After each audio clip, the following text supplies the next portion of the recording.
आपली कुठेतरी गाठ भेट होईल, कारण रात्रंदिवस तपश्चर्या करून सुद्धा भगवान परमात्मा साधे स्वप्नात गेले नाही. आपल्या एका नामचिंताने कुठे आपल्याला दिसणार आहे? नाही. खूप साधना लागते, खूप पराकाष्ठा लागते. साधू संतांना दर्शन दिलं उगच नाही दिलं, स्वतःला देवत्व प्राप्त करून घेतलं, स्वतः देव झाले. तेव्हा कुठे भगवान परमात्मा. कारण बघा, तुम्ही म्हणाल स्वतः देव कसे झाले? आपण कोण आहोत? मनुष्य आहोत, बरोबर ना? आपण मनुष्य आहोत, पण आपल्यामध्ये काय आहे? तुम्ही बोलता का नाही? झालं, संपत आलं, 15-20 मिनिटं राहिले, बोला मला तुम्ही. आपल्यामध्ये देव आहे का नाही? बरं चला, आपल्यामध्ये जर देव नसता तर आपण इथं जिवंत बसलो असतो का? आता तरी बोला, जिवंत बसलो असतो का? नाही. का? कारण राम निघून गेला का फक्त हे काय राहतं?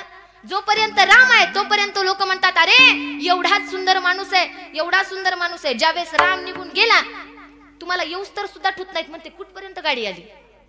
डायरेक्ट जोपर्यंत मनुष्य होता, कधीपर्यंत? राम आहे तोपर्यंत. पण एकदा का राम निघून गेला तो मनुष्य तर राहतच नाही, माणूस बी राहत नाही. काय होतं? Direct dead body. काय होतं? माणसं मग डायरेक्ट काय करतात? घाई करतात. म्हणून काय केलं पाहिजे माहितीये? जोपर्यंत जीवन दिलं त्यापर्यंत सुंदर जगलं पाहिजे. कसं जगलं पाहिजे?